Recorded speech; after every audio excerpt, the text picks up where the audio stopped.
मूकं करोतु वाचालं मंगुं लङ्घयते गिरिं यत्कृपातमहं वन्दे परमानन्दमाधवम्। आप सभी को नमन प्रणाम। श्री शंकर शिक्षायतन वैदिक शोध संस्थान द्वारा समायोजित सप्त दिवसीय जगद्गुरु वैभव राष्ट्रीय कार्यशाला में आप सभी विद्वज्जनों का मैं हार्दिक स्वागत अभिनंदन करता हूँ। आज हमारे मध्य विराजमान है आदरणीय अरविंद तिवारी जी।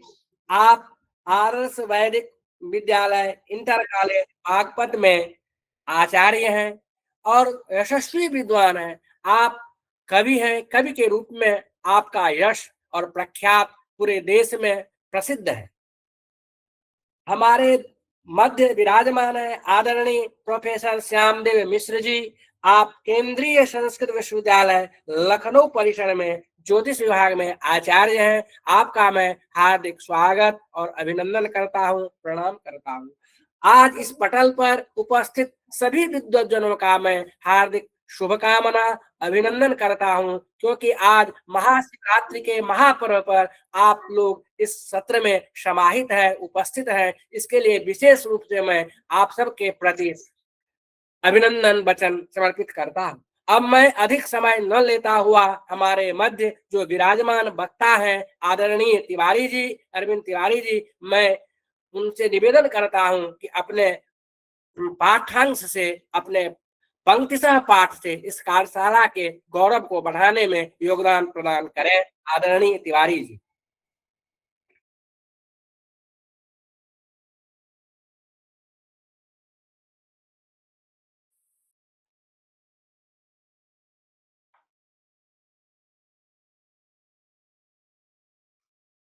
ओम या सृष्टि सृष्टुराद्या वहति विधिवतं याह वीर्या च होत्री ये द्वे कालं विधत्तः श्रुति विषय गुणा या स्थिता व्याप्य विश्वं या माहुः सर्वबीज प्रकृतिरित्यया प्राणिनः प्राणवन्तः प्रत्यक्षाभिः प्रपन्नस्तनुभिरवतुष्टाभिरष्टाभिरीशः। परम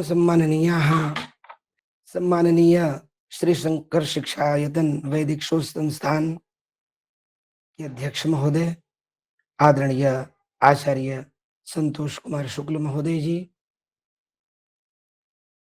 एवं हमारे अन्य विद्वज्जन, आज के मुख्य वक्ता आचार्य ज्योतिष के लब्ध प्रतिष्ठ विद्वान श्यामदेव मिश्र जी, इस पटल पर विराजमान देश देशांतर से जुड़े हुए वैदिक साहित्य के प्रति अनुराग रखने वाले सहृदय श्रोताओं, आप सबके प्रति मैं विनत भाव से प्रणति निवेदित करता हुआ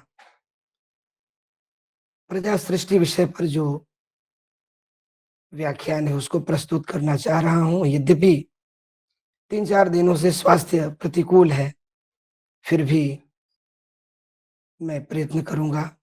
माँ भगवती, गुरुवर्य, आप सभी सहृदयों का हमें आशीष प्राप्त हो, जिससे आज का यह व्याख्यान पूर्णता को प्राप्त करे।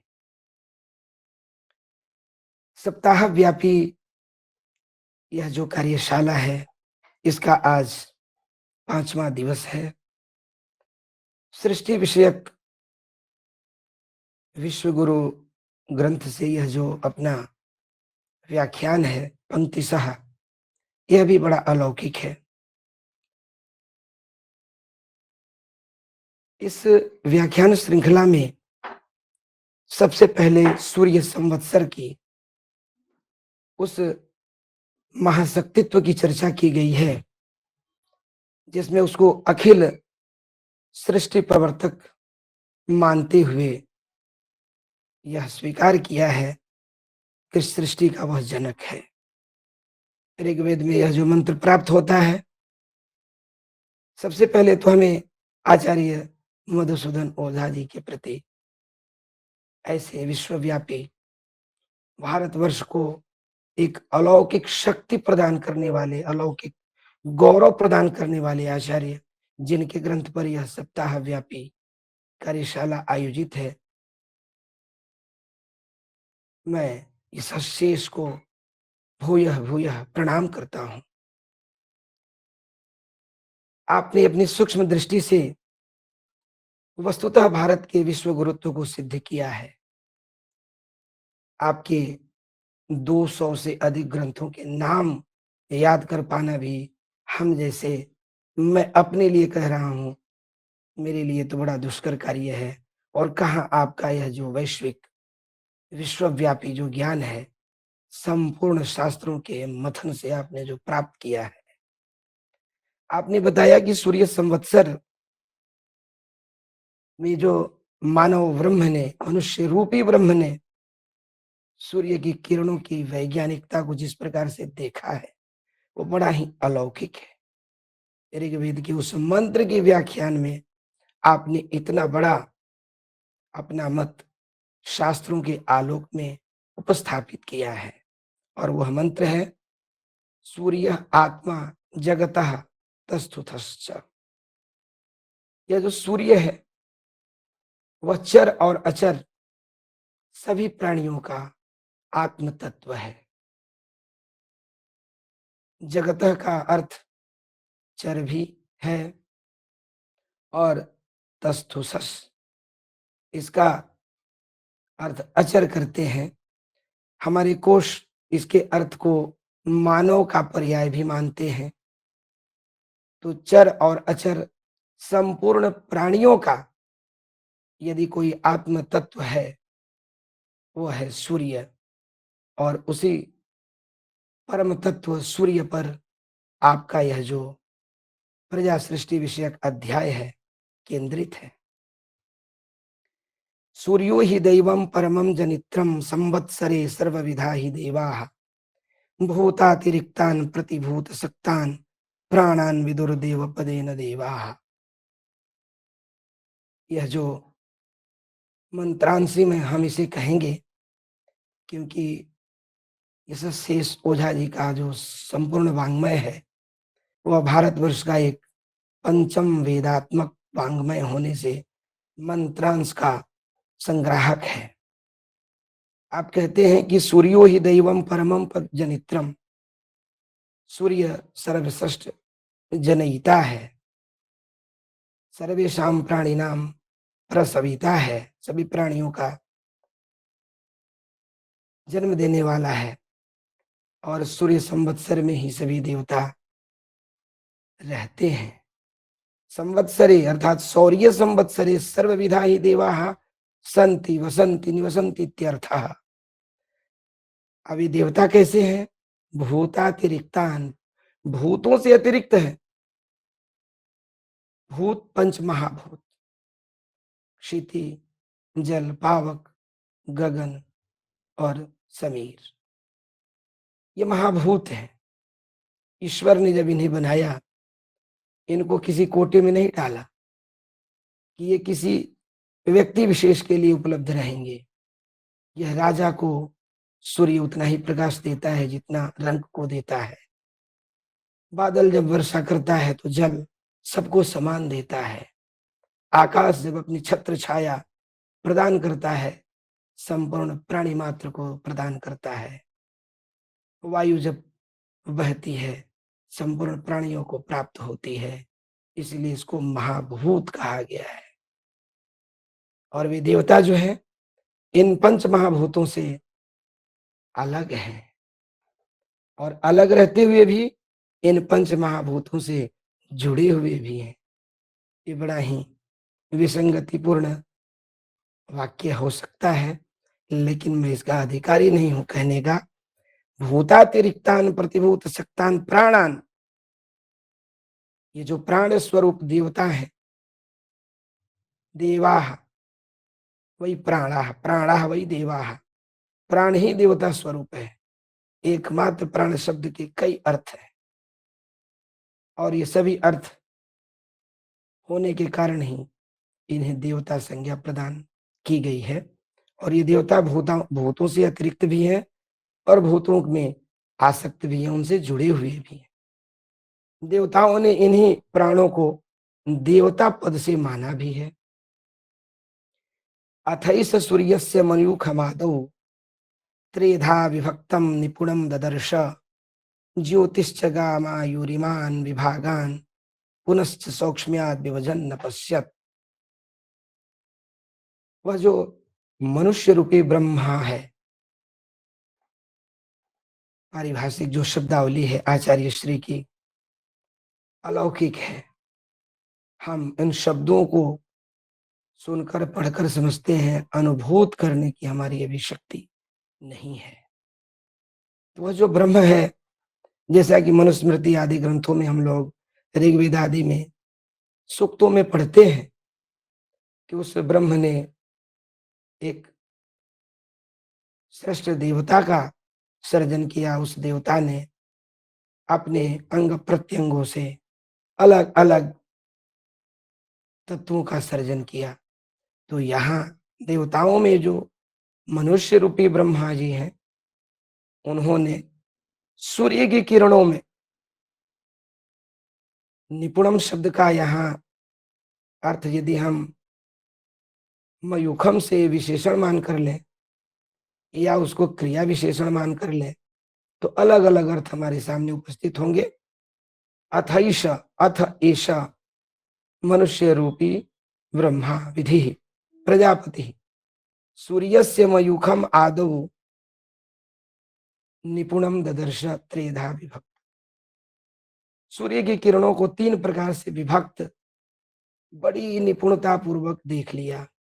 ये जो सूर्य की किरणें हैं, ये तीन प्रकार से विभक्त है। और वे तीन प्रकार कौन से हैं? एक है ज्योति, एक है गाम आयु। ज्योतिश्च गामायुरिमान् विभागान् पुनश्च सौक्ष्म्याद् विभजन न पश्यत। सूक्ष्मता से सूर्य की किरणों का अवलोकन करता हुआ उस मनुष्य रूपी मानव रूपी ब्रह्मा ने विभाग किया तीन प्रकार से। ऋषीन् पितॄन् देवगणान् मनुष्यान् गंधर्वकान् प्राणचय प्रभेदात् ज्योतिर्विभागानिति पंच दृष्ट्वा पुनश्च सौक्ष्म्याद् विभजन अपश्यत। उसी मानव रूपी ब्रह्मा ने सूर्य की उन किरणों से पांच प्रकार की सृष्टि, उन किरणों का अवलोकन करते हुए किया। उसमें प्रथम सृष्टि ऋषियों की है, द्वितीय पितर, तृतीय देवगण, चतुर्थ मनुष्यगण और पंचम गंधर्व है। ज्योतिर्विभागान, सूर्य की जो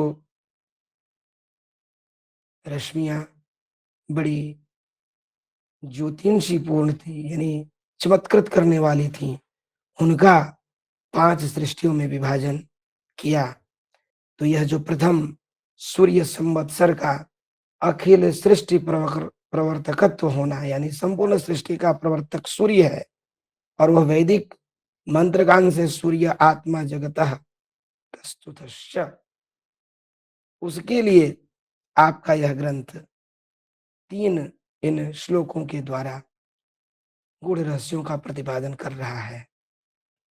इसके बाद आपने अथ प्रजा सृष्टि सर्ग में दशधा विभक्ता नाम ऋषि निकाय भेदा नाम क्षर सृष्टो मौलिक धातुत्वम शीर्षक से ऋषि निकाय, ऋषि परिषद का व्याख्यान किया है। आचार्य श्री यशस्शेष ओझा जी का यह जो वैदिक संदर्भ में मंतव्य है वह इस प्रकार है। उत्पत्तिरर्थस्य यतोथ यत्र स्थितिर्गतिर्यत्र तदुक्थ मुक्तम।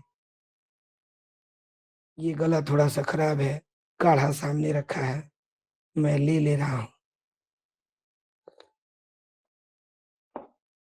उत्पत्तिरर्थस्य, किसी भी पदार्थ का जो उत्पत्ति स्थान होता है, स्थिति स्थान होता है, उत्पत्तिरर्थस्य यतोथ यत्र स्थितिर गतिर, किसी भी पदार्थ की उत्पत्ति स्थिति और गति का जो मूल स्थान होता है उसी को उक्त नाम से कहा गया है। सप्राणवागी व मतम तदुक्तम प्राणी न वाक्सा विकृतार्थ सृष्टि। वह प्राण ही वाग रूप में है, यानी पदार्थ की उत्पत्ति में, स्थिति और गति में जो मूल स्थान है उसको उक्त कहते हैं, और वह उक्त प्राण और वाक के सम्मिलन से बनता है, और उसी विकारमयी वाक की सृष्टि से यह संपूर्ण संसार निर्मित हुआ है। आपने लिखा प्राणी न वाक्सा विकृतार्थ सृष्टि ही, विकारमयी वाक से इस संसार की सृष्टि हुई है। आगे लिखते हैं उक्तम द्विधा स्याद अमृतम च मृत्यु। उक्त दो प्रकार का होता है, अमृत और मृत्यु। तन्मौलिकम यौगिकम इत्यविद्यात्। एक मौलिक होता है जो अपने मूल रूप में रहता है, प्राण के ही भेदों में चलते हैं। जो मूल रूप में है वह मौलिक है, वो अमृत तत्व रूप है, और जो किसी अन्य प्राण के सहयोग से यौगिक रूप धारण करता है उसको हम मृत्यु संज्ञा प्रदान करते हैं। यत केवलम यत्र च नान्य योगो मृतम, जो केवल एक है वह प्राण स्वरूप उक्त अमृत तत्व है, और जो अन्य के योग से बना हुआ है, क्या लिखते हैं, तदेशाम युतितस्तु मृत्यु। अन्य के योग से बना हुआ जो यौगिकांश है वो मृत्युवाचक हो जाता है। आपने लिखा, इसको पुष्ट करते हुए ब्रह्म पुराण का एक श्लोक भी आपने उपस्थापित किया है। मानसाः सृष्ट्यारूढ़ा ऋषयः पितरस्तु योगारूढ़ा स्युः। अग्रे सचरज भगवान मानसात्मनः समान। भगवान ने जब आदिकाल में सृष्टि की, अपने समान ऋषियों की सृष्टि की। मानस ऋषियों की जिनकी सृष्टि की मौलिक रूप में, वे तो ऋषि संज्ञक हुए, और जो योग रूढ़ के रूप में उपस्थापित हुए वे पितर संज्ञक हो गए। अब यहां हमें ध्यान देना है कि मूल रूप में ऋषि हैं और योग रूढ़ रूप में पितर हो जाते हैं। अनन्य योग प्रभवे मृतीर्थी यो मौलिक प्राण ऋषि तमाहो। फिर उसी बात को पुष्ट करते हुए आप लिखते हैं, अनन्य योग प्रभवे अमृते अर्थे, जो अपने एकमात्र मूल अर्थ में है, अकेला है, वह अमृतर्थ वाचक जो प्राण है वही ऋषि है। ये चार्षयो अनंत विधा भवन्ति प्रायश्रुता द्वादश सन्ति तेषा। ये ऋषि अनंत रूपात्मक होते हैं, अनंत होते हैं, लेकिन मूल रूप से देखा जाए तो ये 12 ही होते हैं। वे 12 ऋषि कौन है? आप कहते हैं भृग्वंगिरो गस्त्य मरीचयो त्रिः, भृग्वंगिरो गस्त्य मरीचयो त्रिः, क्रतुश्च दक्षः पुलः पुलस्त्यः, स विश्वकर्माथ वशिष्ठ विश्वामित्रावमी सृष्टि विधौ समर्थाः। स्पष्ट नाम से आपने समझ लिया।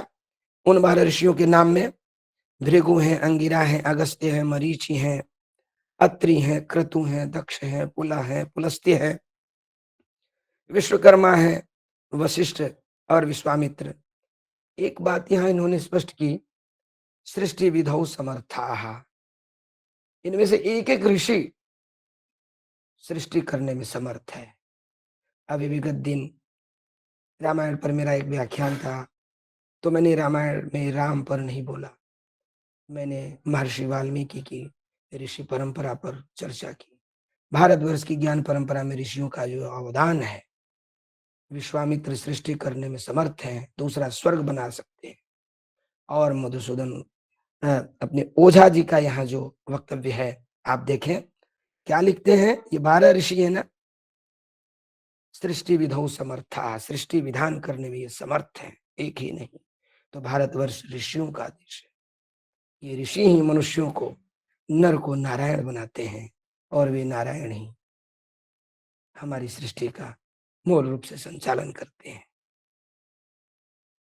अब आगे आपने ऋषि प्राण और पितृ प्राण को मिश्रित और मूल रूप में देखते हुए देव और असुर नाम से दो तत्वों की आपने यहाँ सृष्टि की है।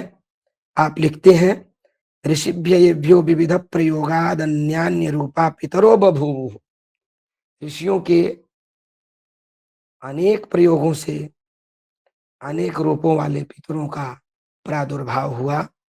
ते यौगिकास्तैर्मिलितस्तु भूयो देवासुराद्या विविधा स्युरुक्थाः। ये उक्त स्वरूप देवता यौगिक और मिले हुए रूपों में अनेक प्रकार के असुर आदि संज्ञक हो गए। देवासुराणाम युतितो युतिभेद तो भवत। देवताओं और असुरों के युति यानी संयोग से और भेद उनके अलगाव से क्या होता है? सर्वम जगत स्थावर जंगमात्मना, यह संपूर्ण संसार प्रकट होता है। संसार की सृष्टि होती है, संपूर्ण प्रजा की सृष्टि होती है। इसीलिए तो इस अध्याय का नाम है अथ प्रजा सृष्टि। यानी देव और असुरों के सम्मिश्रण और एकांग से, यानी जितना राम का महत्व है उतना ही महत्व तो नहीं है, लेकिन उसके बिना राम कृष्ण, किसी के बिना नायक और खलनायक, ये दोनों का किसी भी प्रकार से साहित्य में, लोक में, समाज में रहना और इसी से सृष्टि का आगे बढ़ना, ये आचार्य श्री की ग्रंथ से स्पष्ट होता है। देवासुराणाम युति भेद तो भवत सर्वम जगत स्थावर जंगमात्मना पित्राद्य शेषार्थ विशेष सृष्टयो भवन भविष्यन्ति भवन्ति चर्षिता। और ऋषियों से, पितर आदि से यह विशेष सृष्टियां हुई, होंगी और होती हैं। आपका यह इसमें भाव है। हम इसमें जो चर्चा कर रहे हैं, सूर्य की किरणें और जो पंच प्राण है, प्राण के आलोक में, और इस पर विशेष हमें यह भी ध्यान देना है कि आचार्य श्री ने उक्त शब्द का जो प्रयोग किया है उसमें पदार्थों की स्थिति, उत्पत्ति और गति, इन तीनों का जो मूल स्थान है उसको उक्त कहा है। आगे आप लिखते हैं ये चर्षयो ये पितरो सुरा ये देवा इमा प्राण विधा समस्ता। ये सब जितने भेद है ना, ये प्राणों के भेद हैं। बात सुनने में विचित्र लगती है क्योंकि हमारा ज्ञान उतना है ही नहीं। देवता असुर ये सब प्राणों के भेद हैं। हम सुनेंगे, हमारा जितना ज्ञान है उसी से तरह तरह के प्रश्न पैदा कर लेंगे, लेकिन इनका वो वाक्य, ये चार्षयो ये चर्षयो ये पितरो सुरा ये देवा इमा प्राण विधा समस्ता किंत्वासु ये संति न योगजास्ते प्राणा विशुद्धा ऋषि शब्द भाग। ये अलग अलग जो ऋषि हैं, पितर हैं, असुर हैं, देवता हैं, प्राण की अनेक जो विधाएं हैं, इनमें जो योगज है, जो एकदम विशुद्ध है, वही ऋषि शब्द भाग है। यानी ऋषि शब्द से उन्हीं को हमें जानना चाहिए। हम देखते हैं आगे अभी जितनी चर्चाएं हुई उनमें ऋषि शब्द को आप एकदम विशुद्ध मौलिक तत्व मानते हैं। आप मिश्रण को स्वीकार नहीं करते। मिश्रण से आपने स्वीकार किया है पितर को। ते द्वादशे हर्षय एवं मौलिका। फिर आपने लिखा ये 12 ऋषि ही मौलिक ऋषि हैं, यानी एक प्राण तत्व से ही है। आपने देखा होगा भारतवर्ष का कोई भी ऋषि अपने सत्य वचन पर अडिग रहता है। वृथा न जाय देव ऋषिवान। यदि वह शाप दे देता है, वरदान दे देता है, तो वह पूर्ण करता है, इसलिए वह मूल रूप में अवस्थित रहता है। ते द्वादशे हर्षय एव मौलिकाः अर्थास्ततः सर्वमिदं बभूवः। वहीं से सभी पदार्थों का प्रकटीकरण माना जा रहा है। एकैकमेषां बहुधा परीक्षितुं ददसैव क्लृप्ता पृथगत्र पर्षदा। अब देखिए, जैसे हमारे यहाँ आपने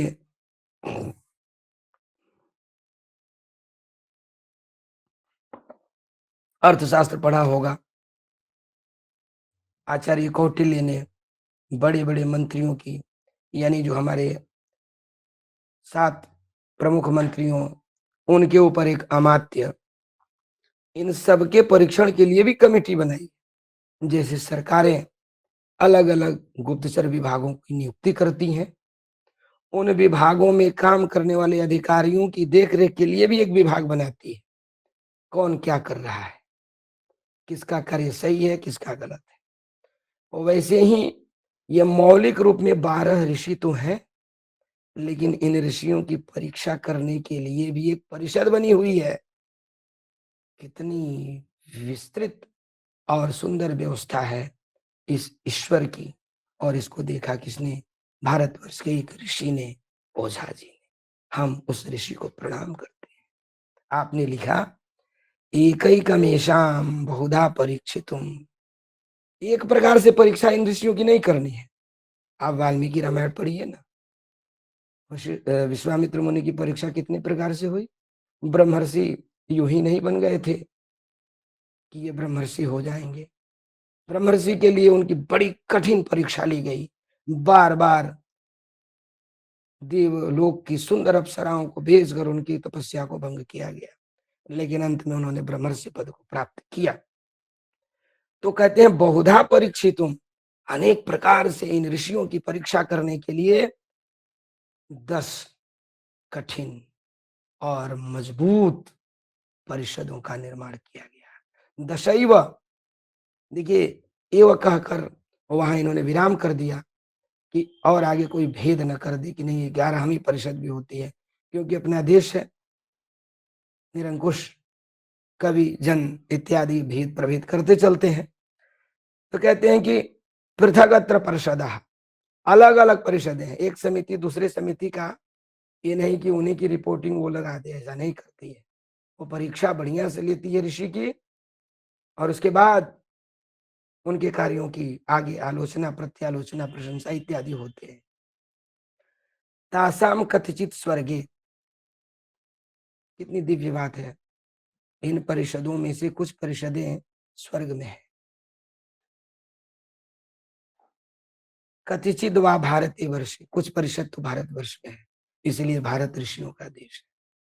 भारतवर्ष को यूं ही नहीं, विश्व गुरु का सम्मान ओझा जी ने और इनके पूर्ववर्ती ऋषियों के द्वारा प्राप्त कराया गया है। आप लिखते हैं, तासाम कथिचित स्वर्गे कथिचित वा भारतीय वर्षे तास्वे कैको ब्रह्मानुशास्ति नाना परीक्षकान विदुषः। उन परिषदों में एक जो मुख्य अधिकारी है, जो ऋषियों का अनुशासन करता है, विद्वानों की परीक्षा लेता है, उसको ब्रह्मा कहते हैं। और बड़ी विचित्र बात है, वह ब्रह्मा भी जब ऋषियों की परीक्षा ले लेता है तो उस ऋषि के नाम से अपने आप को बना देता है। क्या दिव्य कल्पना है। आगे कहेंगे ये, अवर ब्रह्मा स पृथक तत्पर्षदि यह इष्यति अध्यक्षः यम ऋषिं परीक्षते यस्तन्नामा तत्र स ब्रह्मा। वही बात थी, जिस ऋषि की वह परीक्षा करता है उसी नाम से वह ब्रह्मा विख्यात हो जाता है।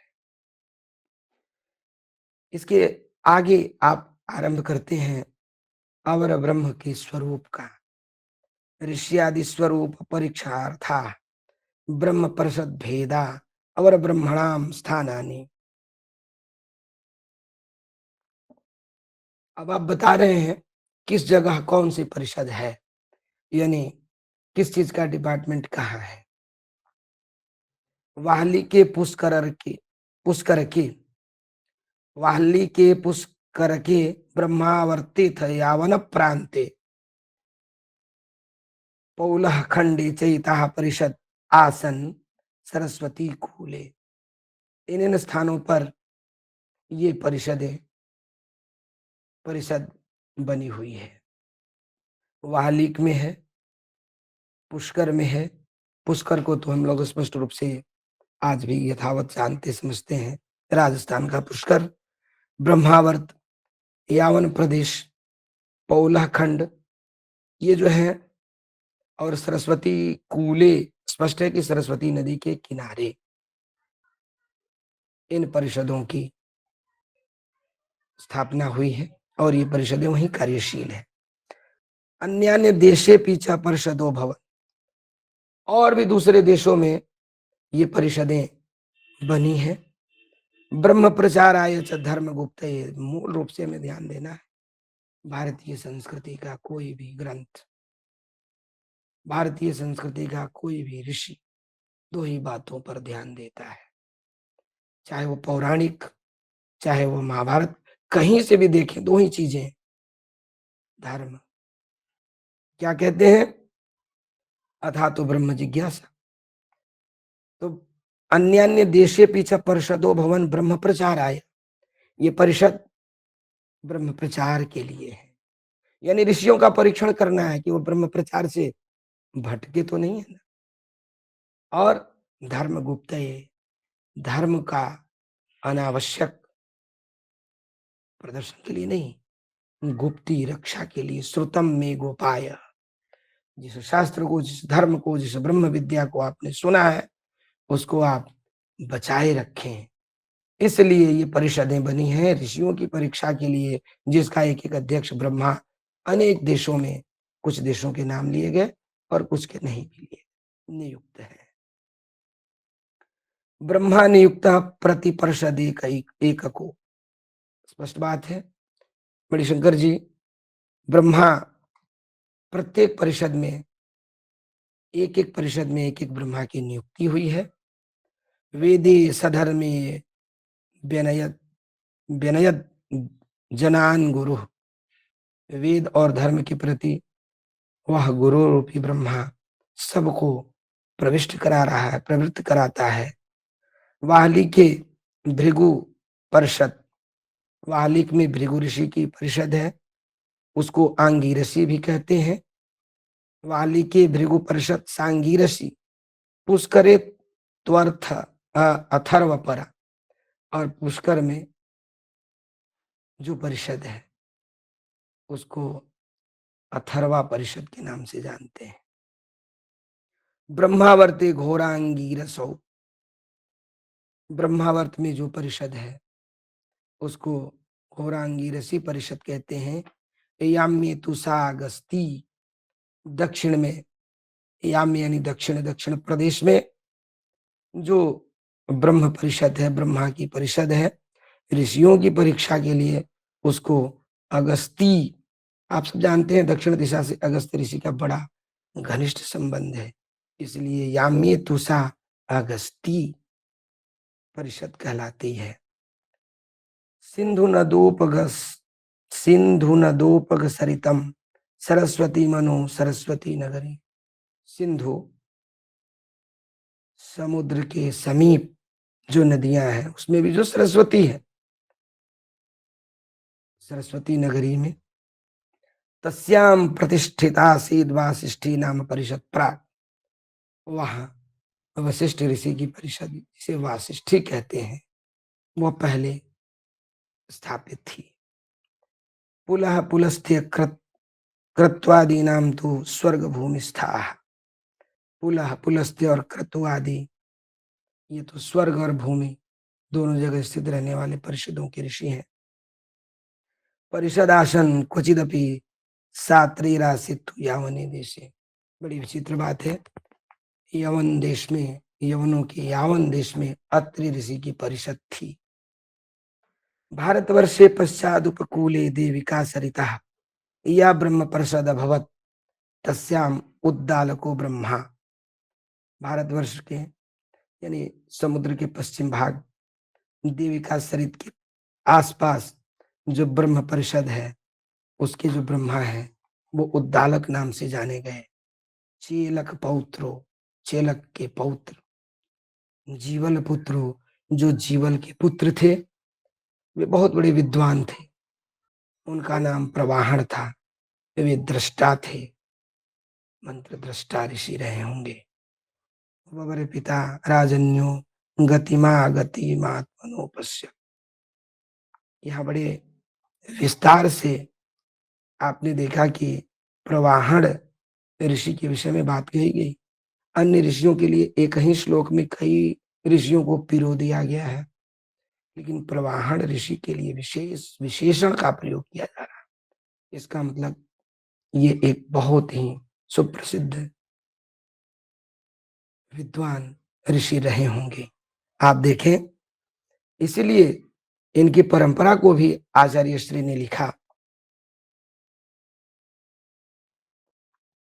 आप लिखते हैं चेलक पौत्रो, वो चेलक के पौत्र हैं, यानी पितामह का नाम लेते हैं, यानी ये कोई सामान्य नहीं है।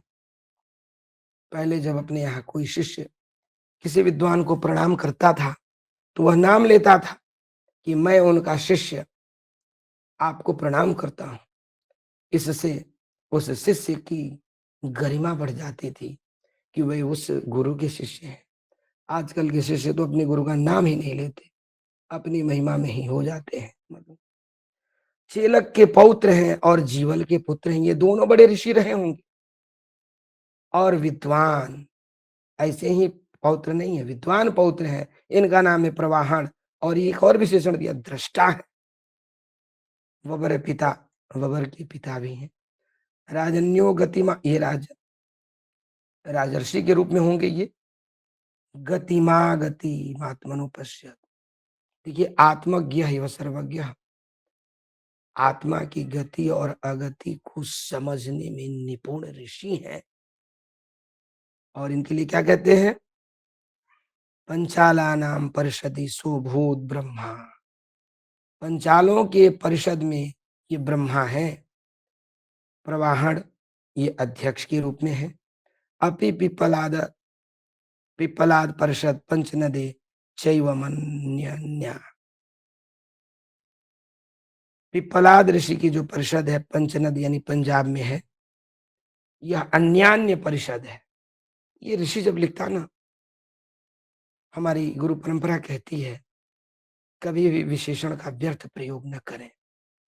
जो विशेषण का अधिकारी है उसके लिए विशेषणों का प्रयोग होना चाहिए। आपने लिखा कि जो पंचनद में पिप्पलाद की परिषद है वह अद्वितीय है। आगे आप बताते हैं, अपास्य घोरौ जमदग्नि दक्षौ। जमदग्नि और दक्ष, इन दो को छोड़कर, अपास्य मतलब छोड़कर, बृहस्पति गौतम कण्व पूर्वा, बृहस्पति कण्व और गौतम से पूर्व, प्रचेतसो नारद पर्वताद्या परसत्स्वनंता ऋषयः परीक्षा। अनंत परिषद अनंत ऋषियों की परीक्षा के लिए बनी हुई है। ऋषयः प्राणा एते ब्राह्मैरितरे ऋतरैः अपृक्त रूपाः स्युः द्वाभ्यां बहुभिर्वा तैः अन्यान्यैरन्मयात् पितरः। ये ऋषि मौलिक रूप में एक प्राण के रूप में है, और जब ये असंपृक्त है, वही बात है कि एक रूप में प्राण स्वरूप ऋषि होते हैं, और जब ये दो तीन अन्य अन्य पदार्थों तत्वों से संपृक्त हो जाते हैं तो पितर संज्ञक हो जाते हैं। आगे सप्तधा विभक्ता नाम पितृनिकाय भेदा नाम क्षरसृष्टो द्वितीय धातुत्वम, इस विषय पर हम अपनी चर्चा को आगे बढ़ा रहे हैं। यहाँ पितृनिकाय के भेदों की चर्चा आपने की है, और इस सृष्टि को क्षर सृष्टि कहा है। उत्पत्ति विनाशशील सृष्टि। आपने लिखा सोम सदो वर्हिषदोप्यग्निश्वात्ता हविर्भुजस्तु इतरे आज्यप सोमप सहिताः सुकालिनस् चेति सप्तधा पितरा। पितर कितने प्रकार के होते हैं? देखिए, दो बातों की चर्चा हुई थी ना, ऋषि और पितर। मौलिक रूप में जो प्राण तत्व स्वरूप एक रूप है, अन्य अन्य पदार्थों से असंपृक्त है, वो ऋषि तत्व है। और वो ऋषि कितने हैं आपने देखा है, और उन द्वादश संख्या बताया ना, और उन ऋषियों की परीक्षा के लिए 10 परिषद, उन परिषदों के अलग अलग देश बताए, उनके एक एक नियुक्त ब्रह्मा की चर्चा की और ऋषियों के वैशिष्ट बताते हुए आपने ये बताया कि वे ब्रह्मा जब उन ऋषियों की परीक्षा लेते हैं बहुधा अनेक प्रकार से, परीक्षा में उन ऋषियों की विजय होने पर उन्हीं की संज्ञा उस ब्रह्मा की हो जाती है।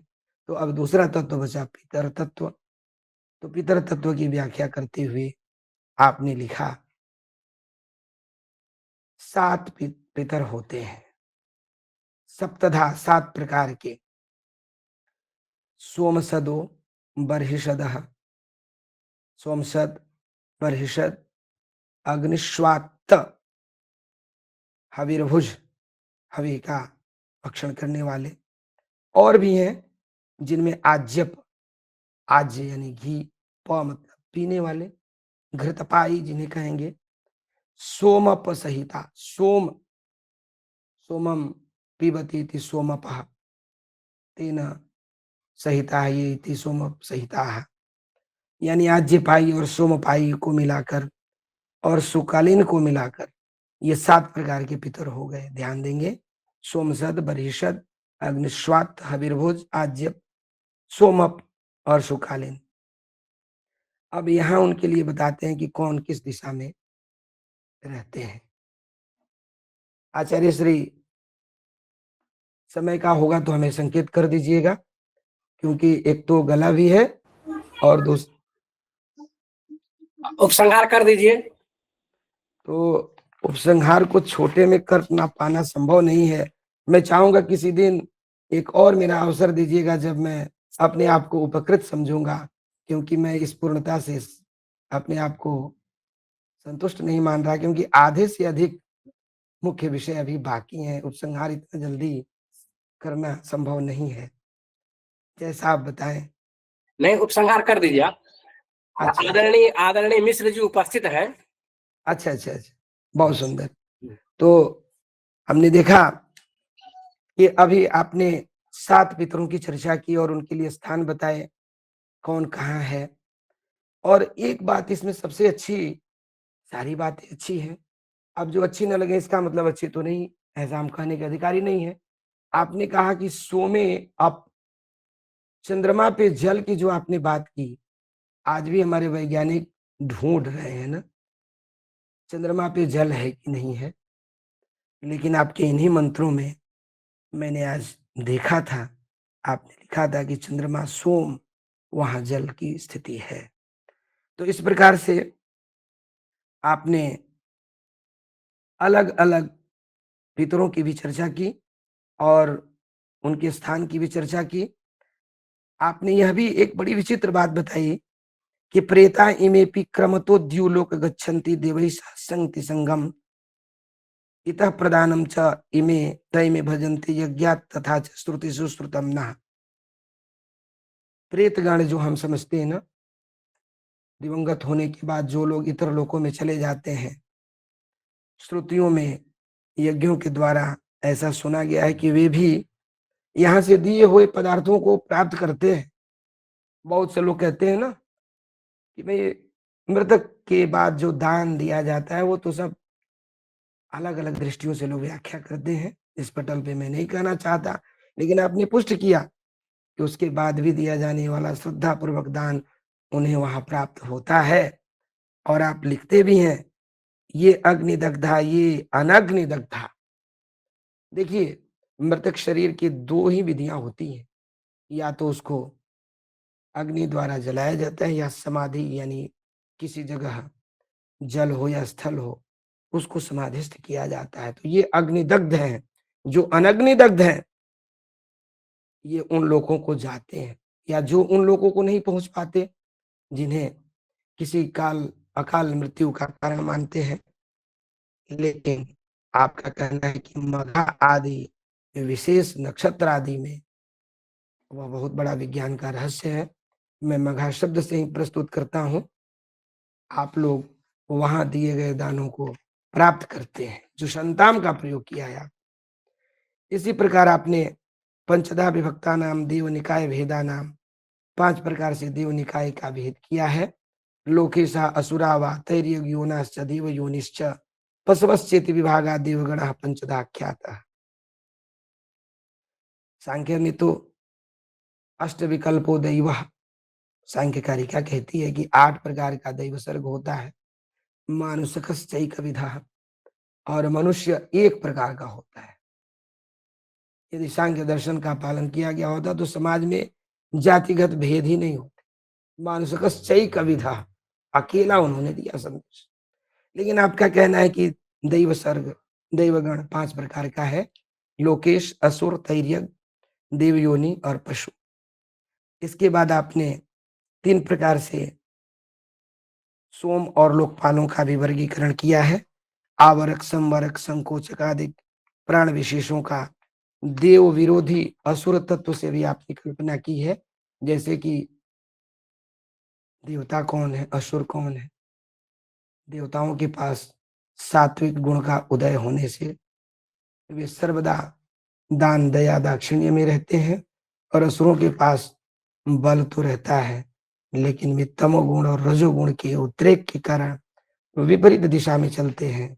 और वही बात सूक्ष्म रूप से भर्तृहरि ने तो बताई है। विद्या विवादाय धनम मदाय शक्ति परेशान परिपीड खलस्य साधुर विपरीतमेतत् ज्ञानाय दानाय रक्षणाय। देवता और दानव, असुर और सुर का यही स्वरूप है। आज के समय में असुर और सुर कहेंगे झंझट हो जाएगा, इसीलिए खल और साधु कहकर भर्तृहरि ने इनसे अपना पीछा छुड़ा लिया। आप देखें, इसके बाद आप लिखते हैं गंधर्वादि देव योनियों की चर्चा की है आपने। देवा, असुरा, पितरो, गंधर्वा, मनुष्या इति पंचविधा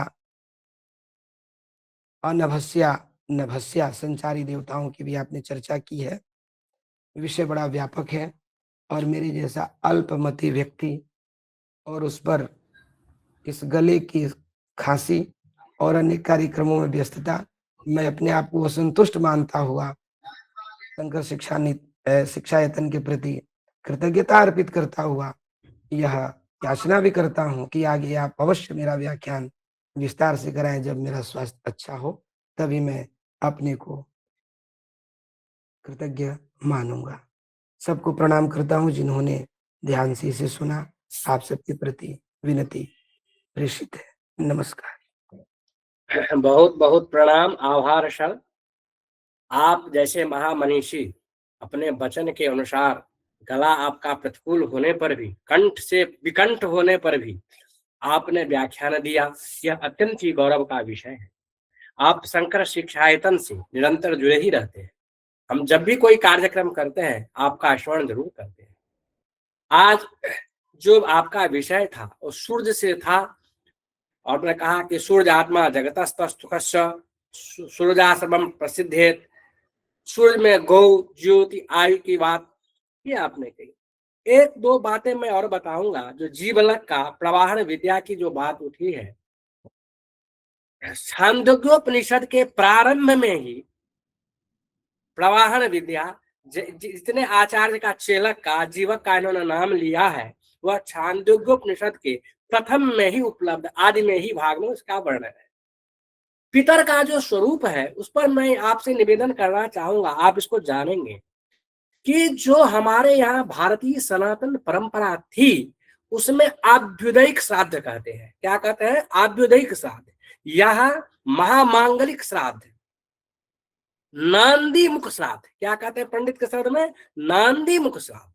तो नांदी मुख श्राद्ध भी अभी लोग इसको भूत प्रेत, अपने पितर को अर्थात मेरे पिताजी नहीं रहे उनको भूत कह के मैं अपमानित करूं, यह बात नहीं है। आशीर्वाद का द्योतक थे। और जब हम महामांगलिक कोई कार्यक्रम करते हैं, कन्यादान, यज्ञोपवीत, उसमें नांदी मुख श्राद्ध की व्यवस्था है। आज यह व्यवस्था भले ही कुछ क्षीण हो गया हो, लेकिन वह व्यवस्था है। त्रिपुरुष जो पुरुष होते हैं मातृकुल के और अपने कुल के, इस तरह से पितरों का भी बहुत बड़ा योगदान है हमारी सनातन परंपरा में। इस दृश्य ओझा जी ने ऋषि को लिया, पितर को लिया, देवताओं को लिया, एक उक्त बनाया अनेक विषयों को आपने समाहित किया, आपने हमारे अनुरोध को स्वीकार किया और व्याख्यान दिया। मैं आपके प्रति प्रणतिपूर्वक कृतज्ञता ज्ञापित करता। आज हमारे मध्य विराजमान है परमादरणीय श्यामदेव मिश्र जी। आप केंद्रीय संस्कृत विश्वविद्यालय के ज्योतिष विभाग में आचार्य। श्यामदेव मिश्र जी के बारे में मैं एक वाक्य बोलना चाहूंगा कि ये ज्योतिष है। सामान्यतया ज्योतिष से लोग शास्त्रार्थ का व्याख्यान नहीं करवाता चाहते हैं, ज्योतिष का ही रहते हैं। लेकिन इनकी जो विद्या है, वचन की पटुता है, यह अत्यधिक है कि हम लोग ज्योतिष छोड़ करके जो भी कार्यक्रम करते हैं, इनका भी हम लोग सहयोग और आशीर्वाद लेते हैं। आपका व्याख्यान होता है। इससे पूर्व भी कार्यशाला हमारी शंकर शिक्षा द्वारा सामाजिक कार्यशाला में आपका व्याख्यान हुआ है, पंक्तः पाठ हुआ है। आज बड़ा सौभाग्य का विषय है कि जगत गुरु वैभवन में आपका होगा। आप लोग देखेंगे कि एक ज्योतिष होकर के कितने व्यापक रूप से कितना इनके प्रति अधिकार है शास्त्र में। यह सीखने की बात है कि अधिकार है कि हमने अधिकार कह रहे हैं कि अनेक विषयों को समाहित करेंगे, सुगुंफित करेंगे। जैसे ही हम किसी को निवेदन करते हैं कि ओझा जी पर बोलना है तो कहते हैं रहने दीजिए, भेजिएगा, मैं देखूंगा। और आप जैसे महामनीषी स्वीकार करते हैं और बोलते हैं। मैं आपसे अनुरोध करता हूं कि आपने पंक्सा पाठ से इस कार्यशाला को गौरवान्वित करने की कृपा करें। आदरणीय मिश्र जी। योऽन्तःप्रविश्य मम वाचमिमां प्रसुप्ताम् सञ्जीवयत्यखिलशक्तिधरस्वधाम्ना अन्याश्च हस्तचरणश्रवणत्वगादीन् प्राणान्नमो भगवते पुरुषाय तुभ्यम्। नमस्तभायै साध्यक्षायै श्री शंकर शिक्षायतन वैदिक शोध संस्थान के द्वारा जगत गुरु वैभवम इस विषय पर समीक्षा चक्रवर्ती वेद समीक्षक मधुसूदन ओझा, सम्माननीय प्रातस्मरणीय पुण्य श्लोक मधुसूदन ओझा जी के द्वारा रचित जो यह ग्रंथ है, अभूतपूर्व ग्रंथ है।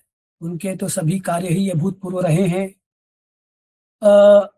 उनके किसी एक ग्रंथ को समझने के लिए बड़ा परिश्रम चाहिए, बहुत समय चाहिए। और हम लोग व्याख्यान तो दे देते हैं, लेकिन इसमें पहले अब ये व्याख्यानों का युग है इसलिए देना पड़ता है। लेकिन कायदे से तो पहले इनको समझना, इनको आत्मसात करना तो वो बड़ा आवश्यक है। तो अधीति बोधाचरण प्रचार ही ये जो कहा गया है तो पहले पढ़ें, फिर उसको समझें, फिर उसका मनन चिंतन करें उसको, और फिर उसके बाद उसको कहें।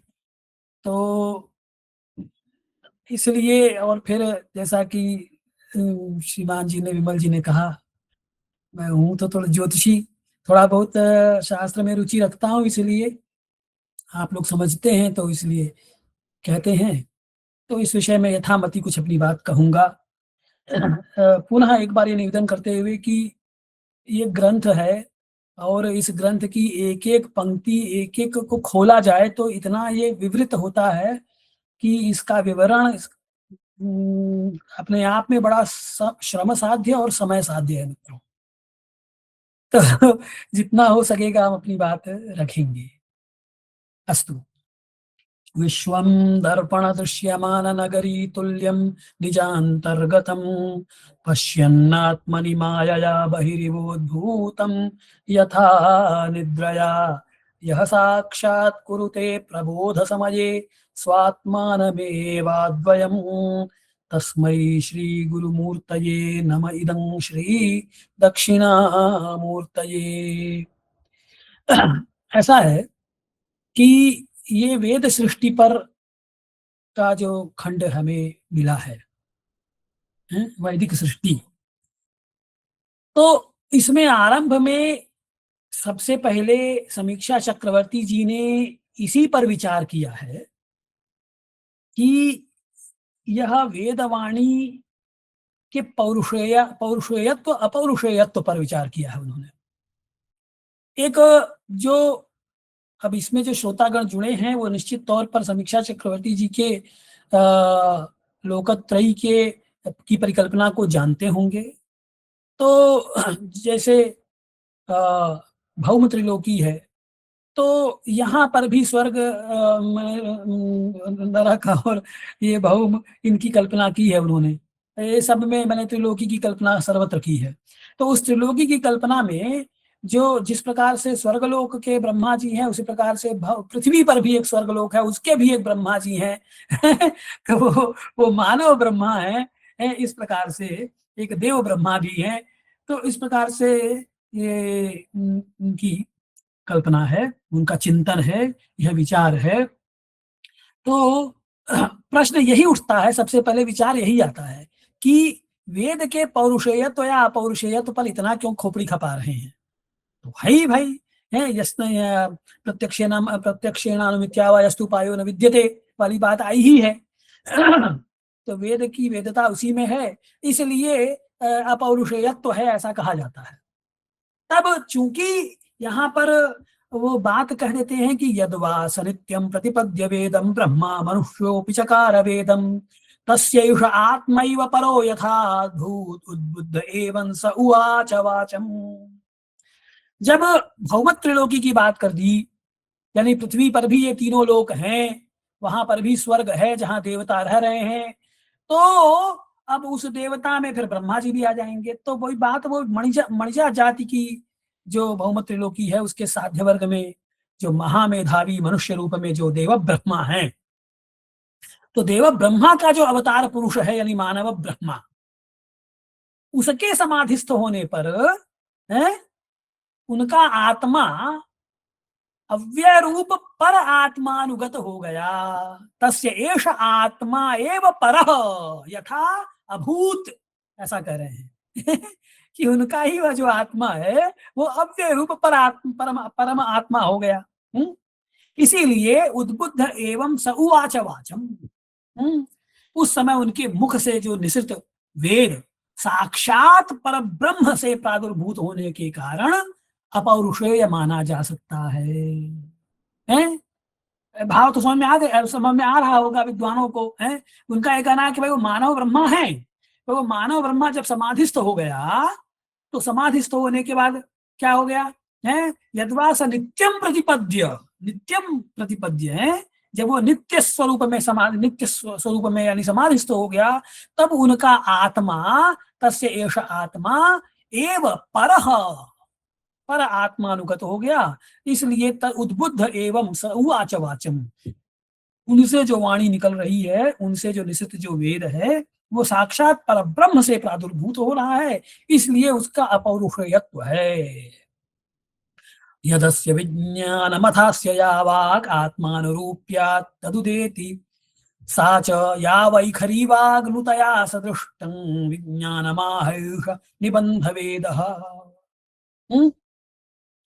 तो यदस्य अस्य विज्ञानम अथ अस्य या वाक्, देखिए यहाँ ये बात कह रहे हैं कि उन ब्रह्मा ने जो समाधि हुई जो उनकी विज्ञानम, तो उसमें उस समाधि में, अब यहाँ एक बात ये कह रहे हैं कि ये जो अव्यय पुरुष है, उस अव्यय पुरुष की 5 कलाएं, आनंद, एक विज्ञान, एक मन, एक प्राण और एक वाक, इस प्रकार से ये 5 कला, पंच कलात्मक यह अव्यय पुरुष है। तो अब यह जो पंच कलात्मक, माने कलात्मक मतलब इतना ही समझना चाहिए कि अव्यय पुरुष का रिप्रेजेंटेशन, उसकी विच्छिति इसी से होगी। आप अव्यय पुरुष जब समझ नहीं सकते हैं भाई, जो अव्यय है जिसका व्यय नहीं होना है, तो व्यय किसका नहीं होगा? जो जिसका स्वरूप नहीं है उसी का व्यय नहीं होगा। तो जब जिसका स्वरूप ही नहीं है उसके फिर तब मन प्राण वाक इसको कैसे पकड़ेंगे? तो मन प्राण वाक से इन्हीं के द्वारा जिसको हम समझे हैं, तो जो अव्यय पुरुष की है जो 5 कला है, उनमें से जो ये विज्ञानम है, यह जो विज्ञान कला है, उसी को वह मन में धारण कर रहे हैं। अब यह मन में जो धारण की हुई अवस्था, यह परोक्ष रहती है। भाई ये आपको ये जो मन में विज्ञान कला को धारण कर रहे हैं, तो जब अव्ययी पुरुष मैंने बताया ना, जब वही प्रत्यक्ष नहीं है तो उसकी कला का प्रत्यक्ष होना कैसे संभव है। तो इसलिए मन में विज्ञान का का का उदय होना, विज्ञान अवस्था का उदित होना अव्यय पुरुष के, यह अपने आप में एक परोक्ष तत्व है, परोक्ष घटना है। तो इसी प्रकार पर पुरुष कलारूप वाक, जिसका सूक्ष्म जीवात्मा से संबंध रहता है, वह आत्मानुरूप ही उदित होती है। फिर उसमें वाक भी उत्पन्न हुआ। पहले विज्ञान आया, विज्ञानम ब्रह्म, फिर उसके बाद वाग वही ब्रह्म फिर वाक स्वरूप उसका आया। तो यह भी परोक्ष है। अब देखिए इसको, अब ये एकदम से मेल तो नहीं खाता है वो वैयाकरणों के शब्द ब्रह्म से, उसके उसके दर्शन से, लेकिन फिर भी उससे थोड़ा बहुत समझ सकते हैं कि उनकी जो स्फोट प्रक्रिया के आलोक में अगर हम समझें कि ये जो नित्य शब्दार्थ संबंधे, ये जो कहा गया है शब्द और अर्थ का संबंध नित्य है, तो शब्द हो गया वाक है, उस वाक भी जो हम उस आत्मानुरूप में उदित हो रहा है, यानी मानव ब्रह्मा के, और विज्ञान भी यानी उसका अर्थ भी। तो अयम शब्द अस्मिन् अर्थे प्रयोक्तव्य है। वो कहा है ना कि एक भी शब्द ऐसा नहीं है जो बिना अर्थ के हो, ये बात कही जाती है कि न सोस्ति प्रत्ययो लोके यह शब्दानुगमाद्रिते अनुबद्धमिव ज्ञानम सर्वम शब्देन भासते, ऐसे बोलते हैं।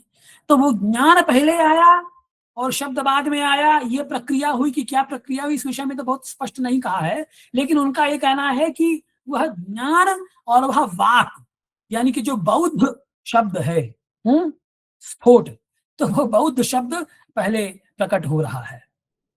तो इसीलिए हमने कहा कि इसके ये जो वैयाकरणों का जो सिद्धांत है उसके स्फोट प्रक्रिया, उसके आलोक में हम इसको थोड़ा बहुत समझ सकते हैं। तो इस सिद्धांत से अयम शब्द अस्मिन् अर्थे प्रयोक्तव्य, इस सूत्रानुसार जो बौद्ध है यानी बुद्धिस्ट जो है, सार्थ है, अर्थ सहित है, ऐसे वैदिक शब्दों का प्रस्फुटन होने से इन दोनों भावों का प्रत्यक्ष नहीं होता। न तो बौद्ध शब्द प्रकट में प्रत्यक्ष आवेगा, न उसका अर्थ ही। ठीक, इसीलिए उन्होंने बोला कि विज्ञान का जो अवतरण हो रहा है परपुरुष के, अव्यय पुरुष के, विज्ञान कला का और वाक कला का, ये दोनों ही अप्रत्यक्ष है, माने अंतः होने वाली क्रिया है। मतलब एकाएक बैठे ध्यानावस्थित हुए, साक्षात्कार हुआ और अपने आप उद्बुद्ध होते रही कि यह शब्द और इसका यह अर्थ, यह शब्द और इसका यह अर्थ, इस तरीके से अपने आप होता रहा। ठीक, तो व्यवहार में जो वाणी आती है, अब ये तो अच्छा, ये सब तो ये तो बौद्ध की बात हो गई।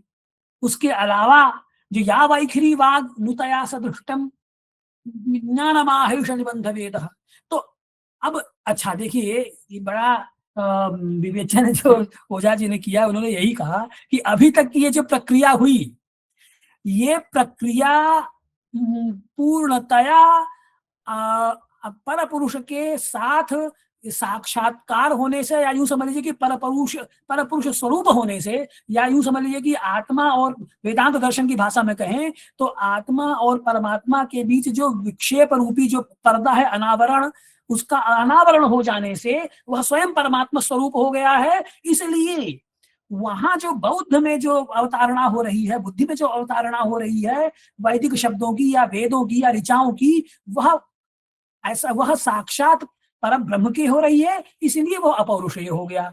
और फिर जब उसको वैखरी से जब कहेंगे तब वो पौरुषेय हो गया। ये बड़ी सूक्ष्म बात इन्होंने यहाँ पे कही है कि व्यवहार में जो ये वाक आती है उसका शास्त्रीय नाम वैखरी वाणी है। उस वाणी में जब ब्रह्मा वेद वचन बोल रहे हैं तो वे उन्हीं को शब्द रूप में प्रकट कर रहे हैं। विज्ञानम आह एष निबंध वेद, तो उस प्रकार से जो निबंधन किया गया है वेद का, तो वो जो ग्रंथ रूप में जो उसका ग्रथन हुआ है वह उसका मानवीय स्वरूप है या पौरुषेय स्वरूप है, और जो बुद्धिस्त हुआ जो परोक्ष रूप में जो परोक्ष प्रक्रिया के द्वारा वो अपौरुषेय हुआ।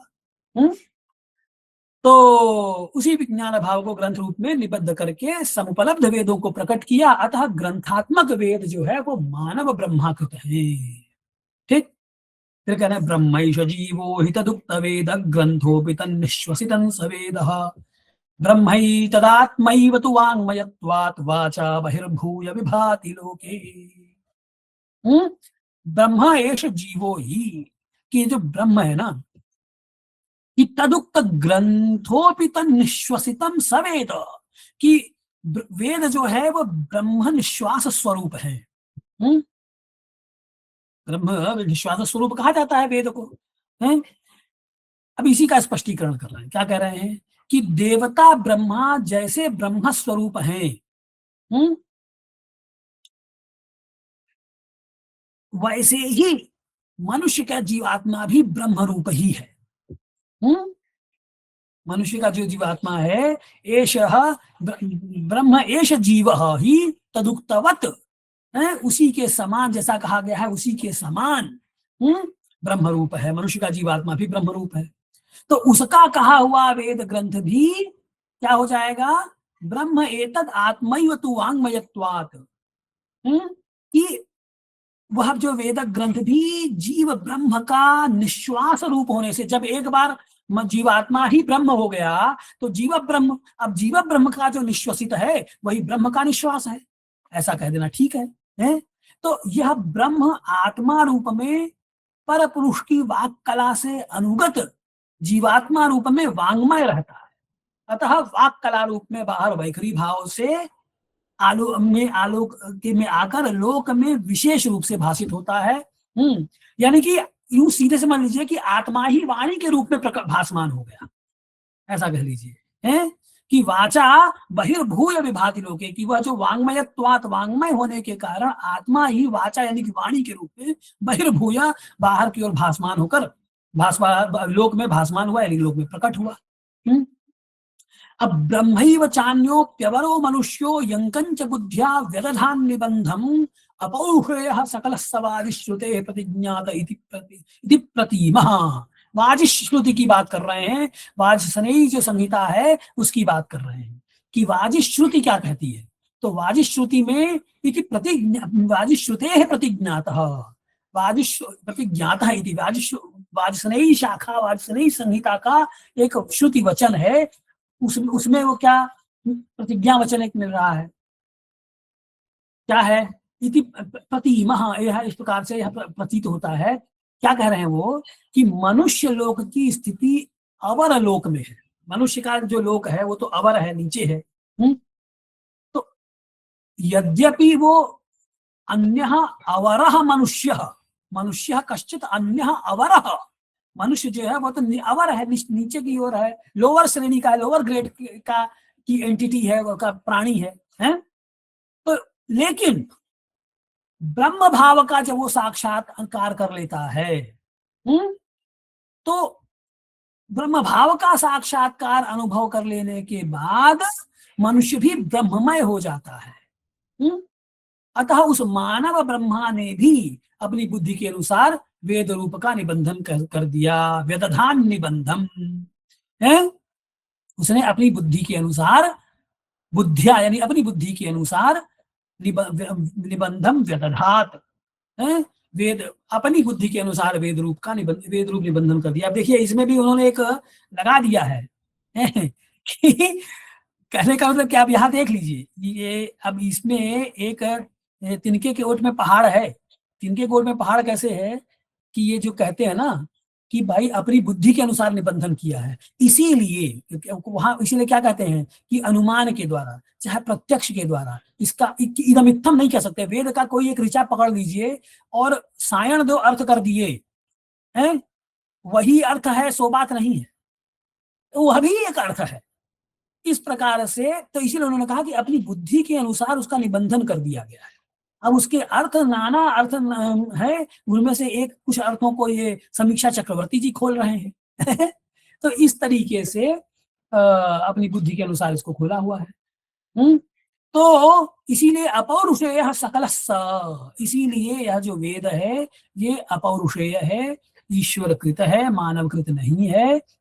तो फिर वहां हेतु क्या दिए, वही कि ब्रह्मभूत ब्रह्ममयत्वात्, जब वो जीव ब्रह्म हो गया तो जीव ब्रह्म होकर वो जो कहेगा, फिर वो जब ब्रह्मई के लेवल पे कह रहा है तब फिर वो पौरुषेयत्व उसमें कहाँ रहा। लेकिन जब उसका निबंधन कर देगा, देखिए एक बात और है, अब हम तो अपनी बुद्धि से जितना सोच पाते हैं मित्रों कहते हैं, देखिए जब हम बोलने चलते हैं, अभी ये जैसे कि ये व्याख्यान ही ले लीजिए, दिमाग में बहुत सारी बात आती है, क्या सभी बात कह दी जाती है क्या? नहीं कह पाता है मनुष्य, है। बार बार कक्षाओं में ही आप जाइए पढ़ाने के लिए किसी विषय को सोच के, तो सारी बात एक ही कक्षा में कह देते हैं, सो बात नहीं है। कुछ बात हो सकता है प्रस्फुटित होती है 2-3 कक्षाओं के बाद, अरे ये बात रह गई थी, ये बात यहाँ उदित हो रही है। तो इसीलिए जो उन्होंने कहा कि बुद्धि के अनुसार जो वेद रूप का निबंधन किया वही वेद है, सो बात नहीं है। लेकिन हाँ, मनुष्य की अपनी सीमा है, वो उसकी अपनी बुद्धि है, उसके अनुसार वो कह रहा है।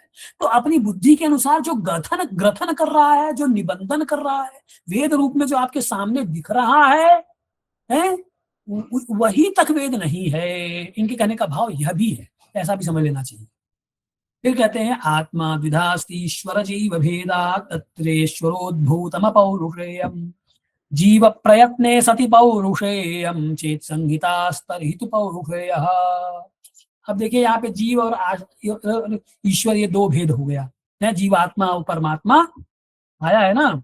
एष संसार सर्व पुराण कर्मात्मका पुष्पफले प्रसूते हैं द्वे अस्य बीजम शतमूलस्त्रिनालः, और भी आया हुआ है, ये भागवत में आया हुआ है। ऐसे ही द्वासुपर्णा से युजा सखायु आया हुआ है।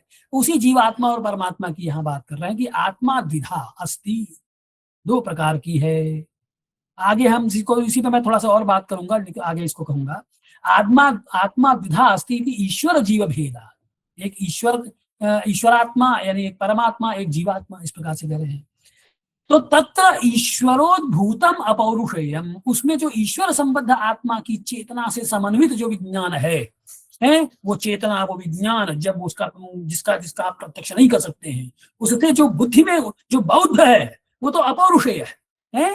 तो ईश्वरोद्भूतम अपौरुषेयम और जीव प्रयत्न सती, और जब जीव ने प्रयत्न उसमें डाल दिया अपना कि अब चलो इसको कहते हैं, समझ तो लिए गुरु, दिमाग में तो आ गया, सूत्र तो आ गया है। अब उस सूत्र का जब हम विस्तार करेंगे तो सूत्र का विस्तार करेंगे तो आइंस्टीन अलग तरीके से विस्तार करेंगे, सृष्टि के सूत्र का जो सूत्र उन्होंने पाया उसको वो अलग तरीके से व्याख्यायित करेंगे, केपलर अलग तरीके से करेंगे, न्यूटन अलग तरीके से करेंगे, जो अभी ये जो क्या इनका नाम है, जो भी अभी मर गए, जो एप्स्टीन फाइल में भी जिनका नाम स्टीफन हॉकिंस, वो अलग तरीके से व्याख्यायित करेंगे, सब अपना अलग अलग तरीके से व्याख्यायित करेंगे, है ना।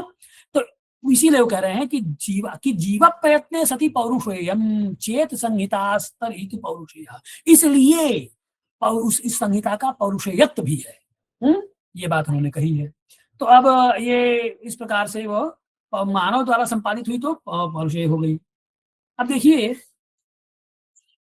ये जो मानव ब्रह्मा के आत्मा के अव्यय रूप परमात्मानुगत होने के कारण वेद के पौरुषेयत्व और अपौरुषेयत्व की जो बात ऊपर समीक्षा चक्रवर्ती जी ने की है ना, उसको मैं अपनी दृष्टि से थोड़ा कहने का प्रयास करता हूं। तो देखिए ऐसा है कि यहाँ मैं यदुकुलावतंस यशोदानंदन श्री कृष्ण के श्रीमुख से उद्गीरित जो गीता है ना, उसकी भगवत्ता को आधार बनाकर अपनी बात कहूंगा। देखिए जब गीता प्रवचन हुआ तो गीता प्रवचन के समय क्या आता है, आप देखिए गीता में देखिए पदे पदे क्या आता है, श्री भगवान उवाच है।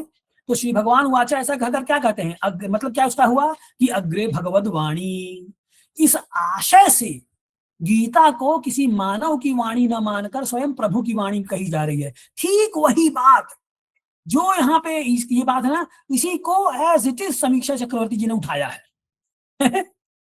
जैसे जब कृष्ण है, पूरे महाभारत में कृष्ण उवाच है, कृष्ण के अलग अलग नाम है, उनके यशोदा नंदन उवाच आएगा, लेकिन जब गीता कह रहे हैं तो वहां यशोदा नंदन और कृष्ण विष्णु नहीं आया है, वहां सीधे श्री भगवान उवाच ऐसा कह रहे हैं। तो प्रसंगवशात वहीं पर उनके विराट स्वरूप का वर्णन करते हुए पुरुषोत्तम योग की भी चर्चा आई हुई है। देखिए थोड़ा आत्मा किस प्रकार से ये होता है, ये अंतर हमको समझना चाहिए, तो हम पौरुषेय और अपौरुषेय को शायद और समझ सके। मैं थोड़ा उस पर बात करके फिर तब आगे बढ़ेंगे। देखिए ऐसा है कि ये जो कोटि कोटि ब्रह्मांड के साथ तादात्म्यापन्न जो चैतन्य है, वो तादात्म्यापन्न होकर भी असंग है और असंग होकर भी तत्वज्ञ है। तो वह जो तत्वज्ञ है ना, वो जो कोटि कोटि ब्रह्मांड का अधिष्ठान है, वो सब में है, हम में तुम में सब में है, और फिर भी असंग है। देखिए ये एक आश्चर्य, वही यही मानव ब्रह्मा के साथ भी ये चीज हो रही है, असंग है और फिर भी सर्वज्ञ है?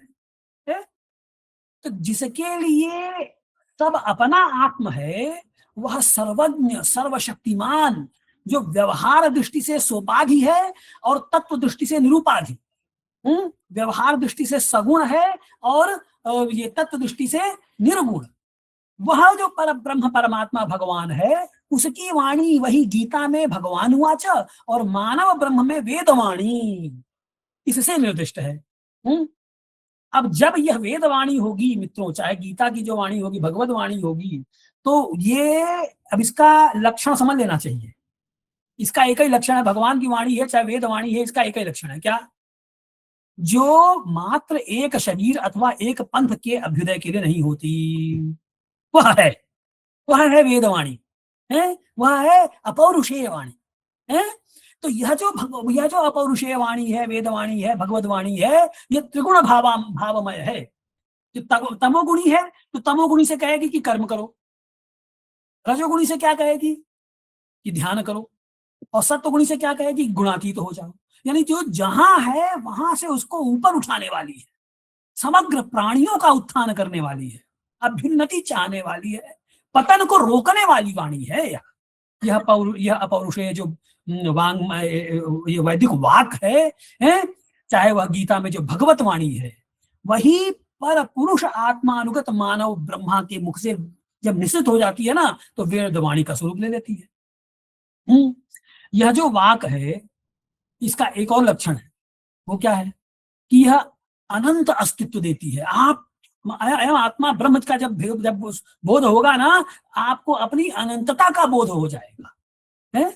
वो समाधिस्थ जो मानव ब्रह्मा है, उसके स्वरूप, उसकी स्थिति को देखिए। यह परमार्थ का ज्ञान कराने वाली है, तभी वेद वाक वहां बुद्धिस्थ होगा, है। वो विज्ञान कला प्रस्फुटित जब होगा, तो वो हमें अबाधित आनंद देगी।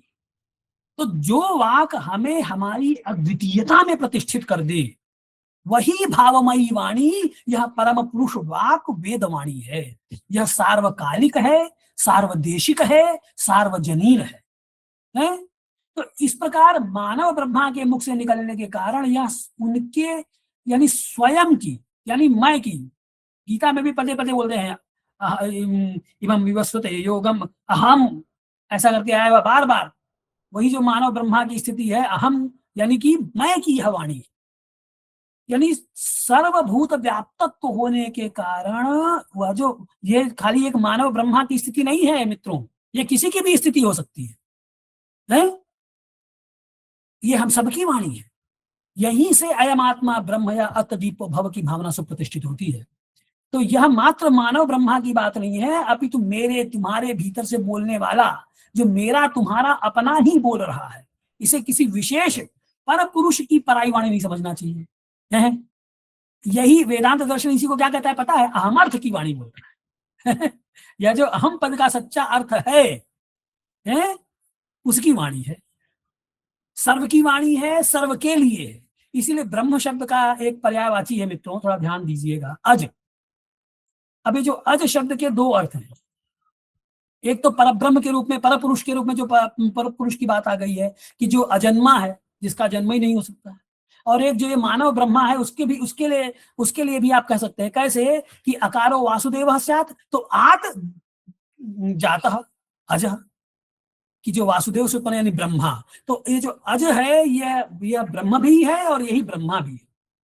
तो पर पुरुष का मानव ब्रह्मा के साथ जो योग हुआ, जिसे समीक्षा चक्रवर्ती जी समाधि अवस्था कह रहे हैं, तो जिस अवस्था में यह वेदवाणी प्रस्फुटित हो रही है, उस अवस्था के हेतु योग को भी समझना चाहिए।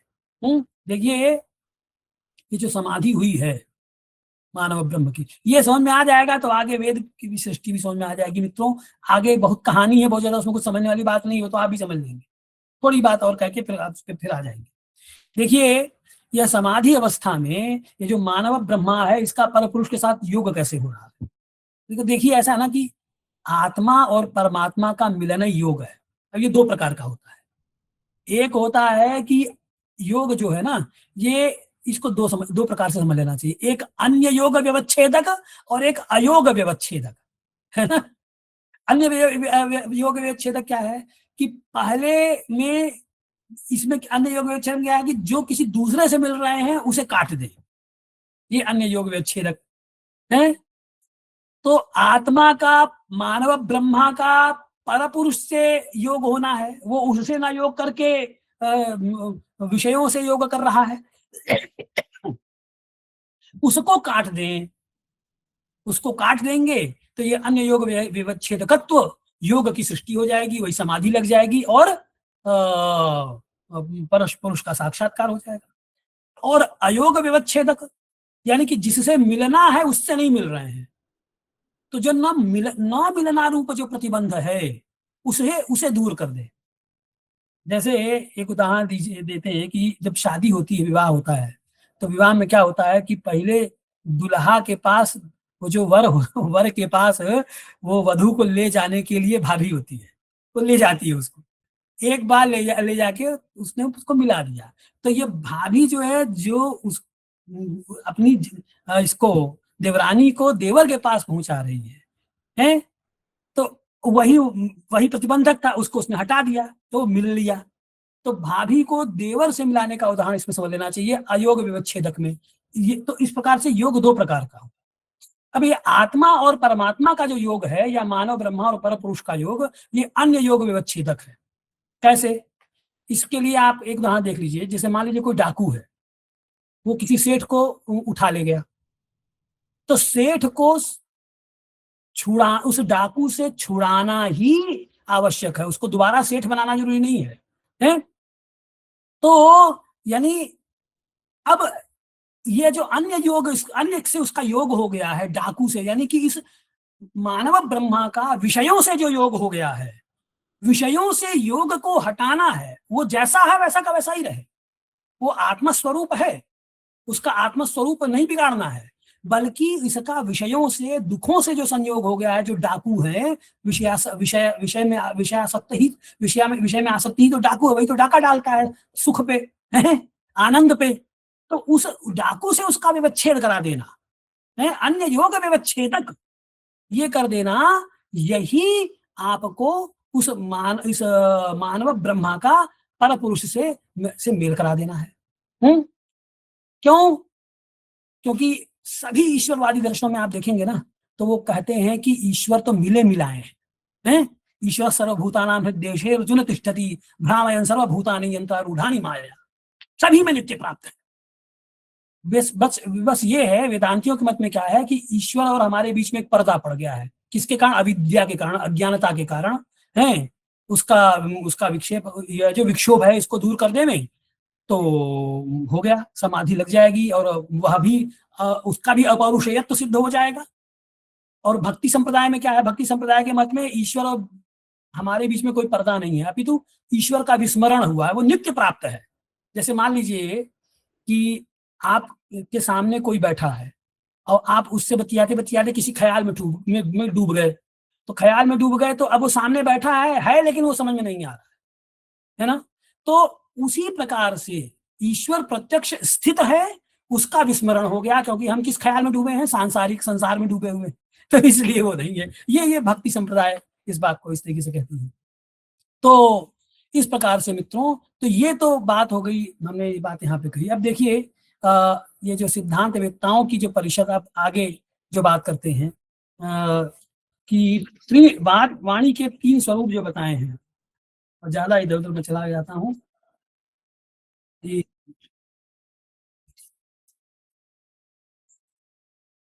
हाँ, त्रीण्यत्र वाक् प्राणमनांसि तत्त्वान्युक्तानि सिद्धांत विदान निकाये वाक् सर्वमित्यादिशत् ऐतरेयः प्राणो मनो वाचि सदानुशक्ते।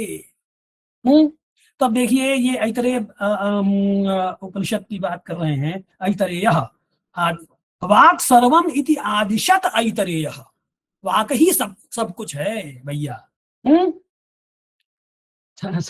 सब क्या है, सब वाकई है, हैं? वे विद्ये वेदितव्ये शब्द ब्रह्म परंचय, तो शब्द ब्रह्मण निष्णातः पर ब्रह्माधिगच्छति, इसका स्मरण कीजिए। तो उसी बात को उसमें भी कहते हैं क्या कि वो क्या कहा है ना कि शब्द ब्रह्मण निष्णा, तो ये शब्द ब्रह्मण निष्णातः पर ब्रह्माधिगच्छति का मतलब ये हुआ कि अच्छा जब आप वो पढ़ेंगे ना सूर्य सूक्त, तो सूर्य सूक्त जब आप देखिएगा तो उसमें आया हुआ है कि वेद का प्रस्फुटन किससे है, सूर्य से है। यानी कि शाब्दिक सृष्टि सूर्य से लेके इस लोक तक है, हैं?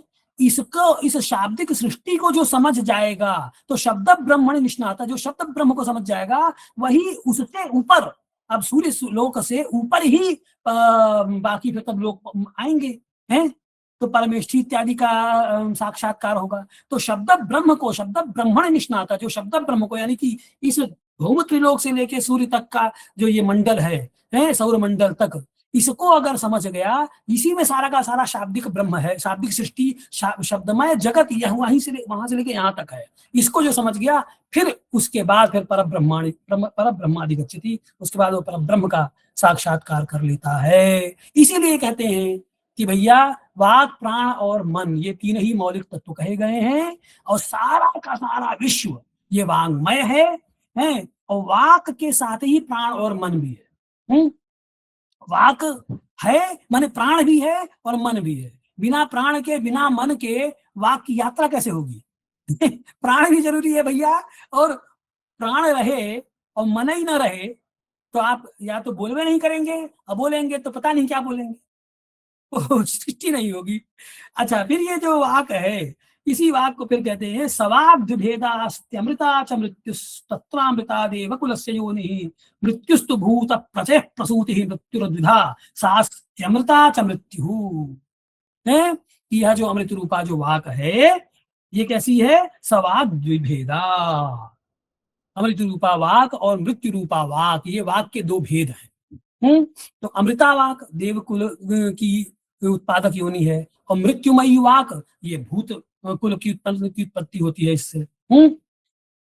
फिर मृत्युस्तु भूत प्रचय प्रसूति मृत्युर्द्विधा सास्त्यमृता च मृत्यु। ये जो मृत्यु वाक है, यह भी द्विधा, दो प्रकार से कह ली, एक अमृता और एक मृत्यु। बड़ा गंभीर चिंतन है, इसको जितना पढ़िए उतना आनंद सुधा सागर में आप गोते लगाते लगते हैं, और लगता है कि कितना पढ़ते चले जाएं, हैं? ये कुछ दो चार हमसे व्याख्यान दिलवा देंगे विमल जी, फिर मैं अपना शास्त्र भूल जाऊंगा। इसी में लग जाऊंगा, इसमें इतना आनंद आता है इसमें। तो ऐसा है कि ये जो अमृत से संश्लिष्ट होने पर वह मृत्युमयी भी अमृत रूपिणी होती है, और अमृत संसर्ग नहीं रहा तो वह मृत्यु स्वरूपिणी रहती है। अमृता वाक जो है ना, इसको थोड़ा वो बता रहे हैं, वो विशिष्ट है। वो क्या है कि त्रिलोकी में जो आकाश नाम से प्रसिद्ध वाणी है। अब देखिए इसमें कुछ विषय ऐसे हैं ना कि ये पूर्व से समर्थित हैं, तो वो वहां से चल रहे हैं, तो वो बातें अगर सामने अगर आ जाएं तो और भी समझ में आ जाएंगी। लेकिन खैर इन्हीं पंक्तियों को पकड़, प्रकृतम अनुसराम, उसी को पकड़ के चलते हैं। तो क्या कहते हैं, देखिएगा कि आकाश नामना प्रथिता त्रिलोक्याम वायुश्च तेजोम्बुमृदो यतस्युः आघाततो यत्र भवन्ति वीच्यो वाक्सामृता न श्रवण क्षणा सा। कहते हैं कि त्रिलोकी में जो है ना, ये आकाश नाम से एक वाणी प्रसिद्ध है। और ये आकाश वाणी नामक मतलब क्या हुआ? मतलब कि जो क्या कहते हैं, शब्द गुण का आकाशम, इसीलिए तो बोला करना, बोलते क्यों? तो वायु, अग्नि, जल और मृत्तिका।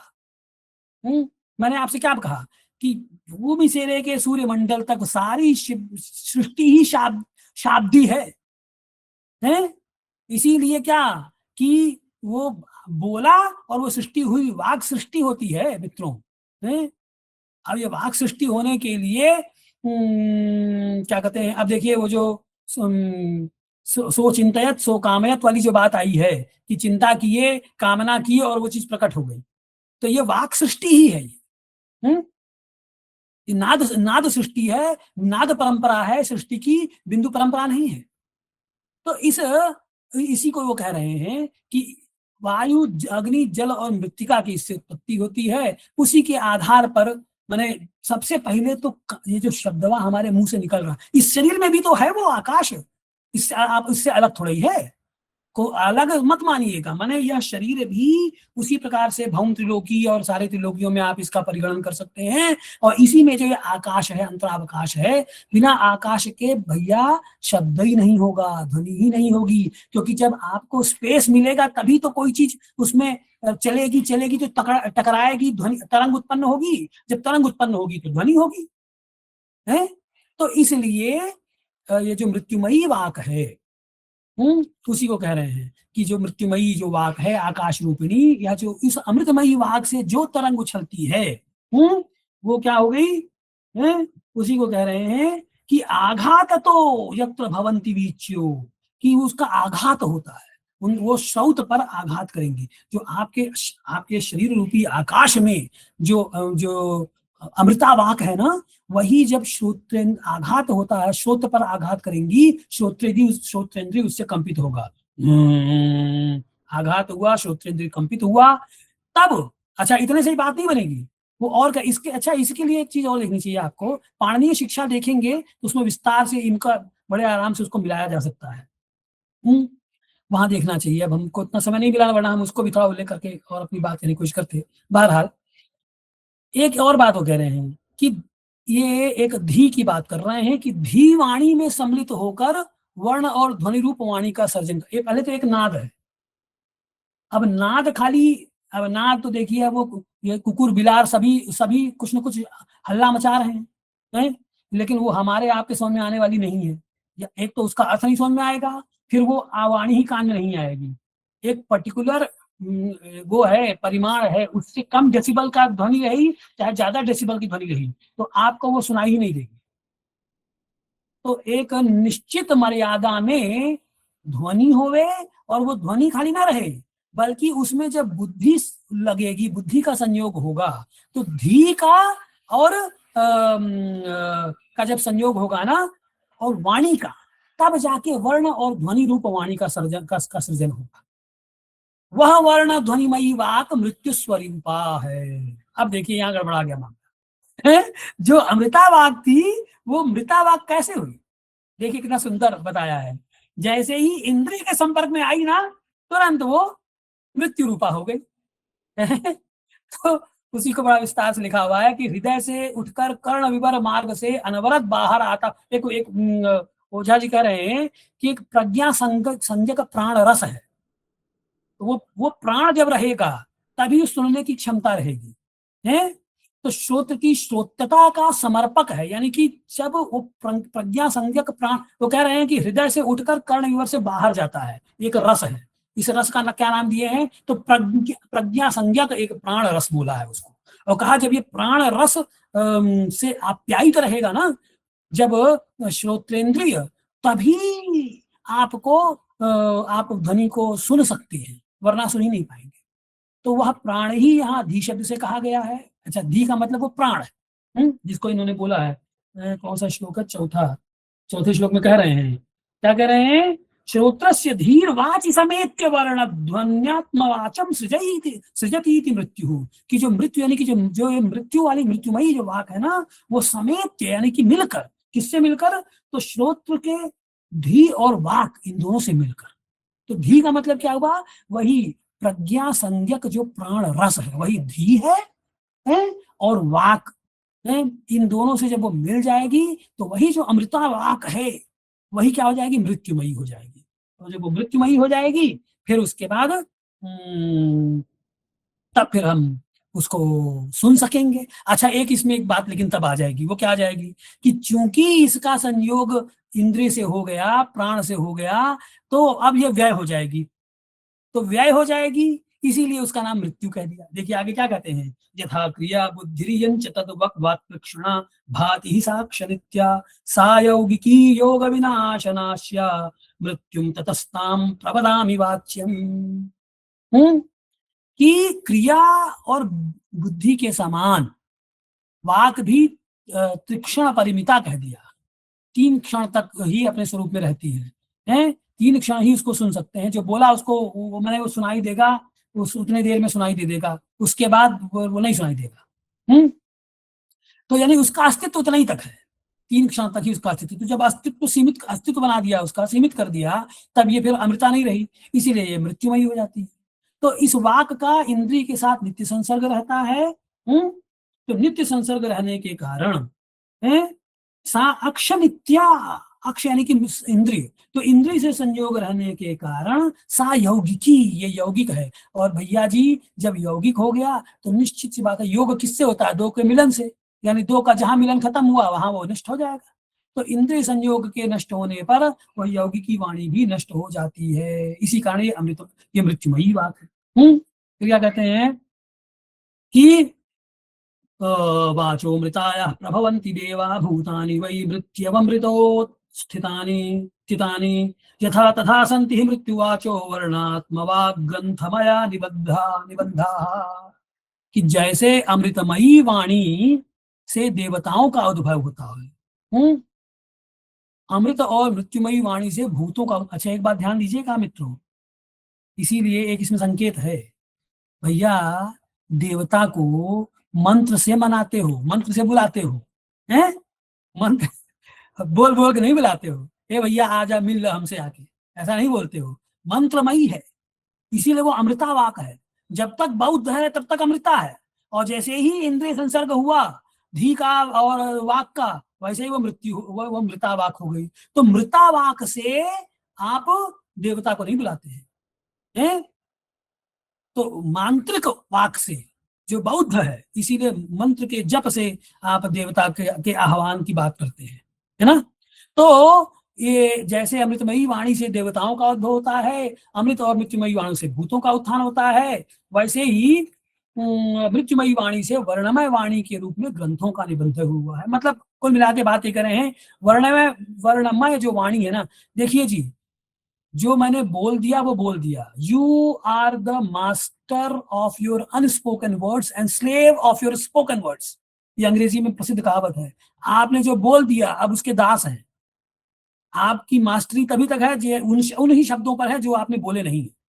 बोल दिया, अब आप उसके दास हो गए। अब जो कह दिया वो कह दिया, उसी से आपकी छवि बनेगी, चाहे कोई बात होगी, प्रतिक्रिया प्रतिक्रिया होगी।